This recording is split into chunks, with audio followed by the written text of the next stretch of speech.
Market లో invest చేసి మీ డబ్బులు డబుల్ చేసుకోవాలనుకుంటున్నారా? సుందరరామిరెడ్డి గారి లైవ్ సెమినార్ కి అటెండ్ అవ్వండి.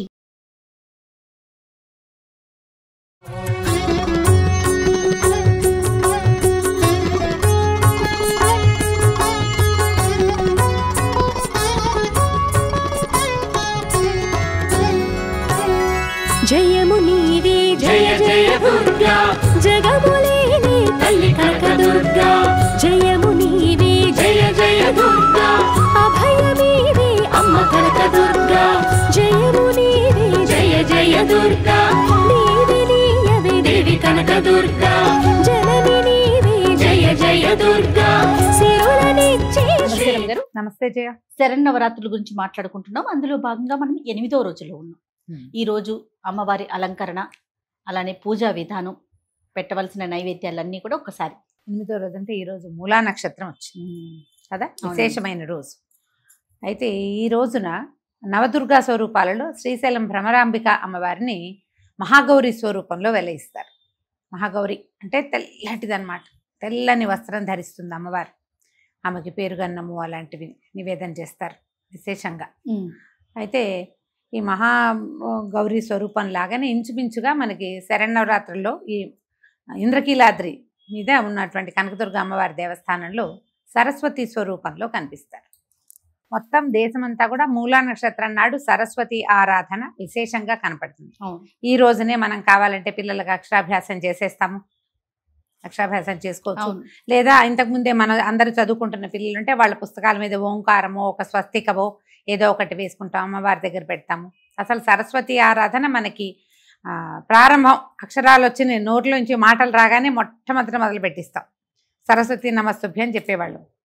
ఇప్పుడు కూడా చెప్తున్నారు అజయ, నాకు అదొక అనుమానంగా ఉంటుంది. చిన్నప్పుడు శుక్లాంబరధన విష్ణు శశివర్ణం చతుర్భుజం ప్రసన్నవదనం ధ్యాయ సర్వజ్ఞోపశాంతే పాటు సరస్వతి నమస్తుభ్యం వరదే కామరూపిణి మొట్టమొదట పిల్లలకి చెప్పిన మొదటి శ్లోకాలలో అదే ఉండేది. అప్పుడు ఏం చెప్పాడు? విద్యారంభం కరిష్యామి సిద్ధిర్భవతు మే సదా. పిల్లలకి అక్షరాలు రాపోయినా తొక్కు పలుకులుగా ఉన్నా కూడా ఈ శ్లోకమే చెప్పేవాడు. అంటే చూడు, ప్రతి వాళ్ళు పరబ్రహ్మతత్వమైన విషయాన్ని మొట్టమొదట తెలుసుకోవాలి. అందుకే శుక్లాంబరధన అని చెప్తాం. దాన్ని మనం వినాయకుడికి చెప్తున్నా పరతత్వాన్ని గురించి చెప్పింది కదా. రెండోది, పరతత్వ జ్ఞానం వచ్చిన తర్వాత ఏం కావాలి? విద్య కావాలి. మనిషి అన్నవాడికి చదువే కావాలి. విద్యాధిదేవత కదా, వాగ్బీజం, వాక్కుకి కూడా అధిదేవత సరస్వతీదేవి. తర్వాత ఫైన్ ఆర్ట్స్, రకరకాల లలిత కళలు, సంగీతం అని ఇంకోటని, వాటన్నిటికీ కవిత్వం అని, వాటన్నిటికీ కావాల్సింది సరస్వతీదేవి. సరస్వతి అనుగ్రహమే విశేషంగా కావాలి. మానవుడన్న ప్రతివాడికి పరమాత్మ అనుగ్రహంతో పాటు సరస్వతి అనుగ్రహం కూడా కావాలి. అయితే అమ్మవారి త్రిశక్తుల్లో ప్రధాన శక్తి, ఒక మూడవ శక్తి సరస్వతిగా చెప్తారు. ఈ నీల సరస్వతి స్వరూపంలో అమ్మవారు శుంభనిశుంభుల్ని వధించిందంటారు. ఇప్పుడు చూడు, మహాశక్తి యొక్క అంటే పరదేవత యొక్క సాత్వికాంశ సరస్వతీదేవి. అవును, ఆమె తెల్లని వస్త్రం కట్టుకుంటుంది, హంస మీద కూర్చుంటుంది, వీణ వాయిస్తూ ఉంటుంది. ఆయుధాలు లేవు, వీణా పుస్తకధారిణి అని చెప్తారు. వీణ పుస్తకము పట్టుకుంటుంది, ఒక దాంట్లో అక్షమాలు ఉంటుంది ఒక చేతిలో, ఇంకొకటేమో వరదముద్ర, అభయముద్ర, వరదముద్ర ఇలా ఉంటుంది. ఇంతే. ఇప్పుడు ఈ స్వరూపంలో ఉన్న ఆమె ఎలా శుంభనిశుంభుల్ని వధించింది? పైగా వాహనం ఏమిటి? హంస. అది పరమ సుకుమారంగా ఉంటుంది. ఆ హంస ఎంత ముద్దొస్తుందో, ఎంత సుకుమారంగా ఉంటుంది. అంత సుకుమార స్వరూపంలో ఉన్నటువంటి ఈ సరస్వతి రూపంలో నుంచి ఉగ్రకళ, ఆమె సహజ స్వరూపం ఏది ఉందో అది బయటకు వచ్చి సాత్వికాంశగా కనపడుతుంది. నీల సరస్వతి స్వరూపం అని చెప్తారు.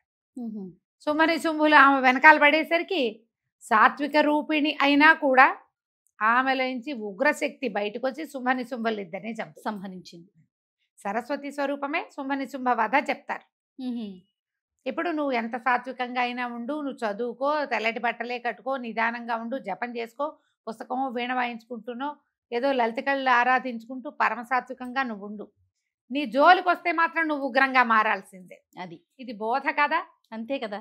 మిగిలినవన్నీ స్వరూపాలు అన్ని చోట్ల ఖడ్గాలు కేటకాలు ధరించి త్రిశూలాలు అవి పట్టుకుని ముద్గరాలు పట్టుకుని ఎన్ని రకాల స్వరూపాల్లో కనబడుతుందో పరమసాత్విక స్వరూపం సరస్వతి రూపమే. అవును, అంత సాత్వికాంశలో కూడా అవసరమైతే ఆమెలోంచి ఉగ్రాంశ బయటకు వస్తుందని రావాలని మనకి తెలియజేయటానికే ఈ ప్రత్యేక స్వరూపంలో అమ్మవారు దర్శనమిస్తుంది. ఈ అమ్మవారికి సరస్వతీదేవికి తెల్లని వస్త్రాలు సమర్పిస్తారు. తెల్లని అన్నం, పరమాన్నం కూడా పంచదార వేసి పరమాన్నం చేస్తారు. కొబ్బరి అన్నం నివేదన చేయొచ్చు. దేవాలయంలో అయితే పరమాన్నము, అటుకులు నివేదన చేస్తారట. మహాగౌరీ అమ్మవారికి కూడా అంటే నవదుర్గా స్వరూపంలో ఉన్న ఆ తల్లికి కూడా తెల్లని అన్నాన్ని నివేదన చేస్తారు. తెల్లటి వస్త్రాలు ఇస్తారు. విశేషమైన స్వరూపంగా చెప్తారు. అయితే ఈ రోజున మనము కుమారి పూజ చేస్తాం కదా. 9 సంవత్సరాల బాలికని పూజించాలి.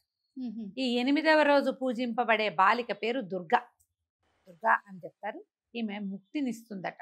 ఓహో, ముక్తిదాత్రిగా చెప్తారు. అంటే 9 సంవత్సరాల బాలికని పూజిస్తే ముక్తి లభిస్తుంది. ప్రత్యేకంగా 8వ రోజు పూజిస్తే మరీ విశేషం.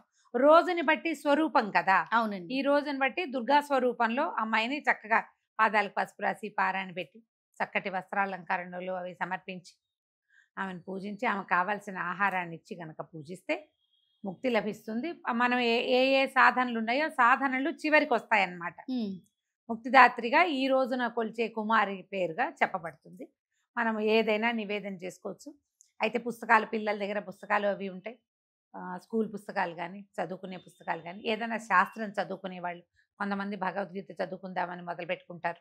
వాళ్ళందరూ కూడా ఈ రోజున అమ్మవారి దగ్గర ఈ పుస్తకం పెట్టి కొంచెం పసుపు బొట్టు లేదా గంధము బొట్టు అలంకరించి ఆ కోశానికి ఏ పుస్తకం అయితే మనం చదవదలుచుకున్నామో దానికి అమ్మతో పాటుగా పూజ చేసుకుని కనుక మొదలు పెడితే ఆ విద్య పూర్తిగా వస్తుంది. మనం భగవద్గీత మొదలు పెడతామా, చాలామంది ఓ 2 అధ్యాయాలు లేక మానేస్తారు. అవును, అన్ని అధ్యాయాలు చదవలేకపోతారు, ఆగిపోతూ ఉంటుంది. శాస్త్ర విద్య కూడా అంతే, మొదలు పెడతారు ఆగుతుంది. సంగీతం మొదలు పెడతారు ఆగిపోతుంది. డ్యాన్స్ మొదలు పెడతారు ఆగిపోతుంది.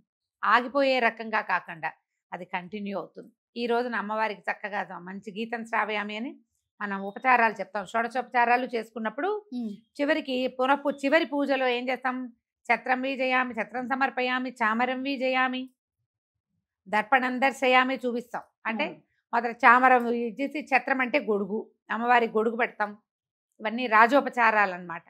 తర్వాత చామరం చూపిస్తాము, దర్పణం చూపిస్తాం, సౌందర్యం చూసుకోమా నువ్వు నిన్ను ఎంత బాగా అలంకారం చేశామో అని అద్దం చూపిస్తాం. తర్వాత అశ్వాన్ ఆరోహయామి, రథాన్ ఆరోహయామి అంటాం. ఈ అశ్వాలకి అలంకరణకి మధ్యలో గీతం శ్రావయామి అంటే సంగీతం పాడి వినిపిస్తాం అమ్మవారి.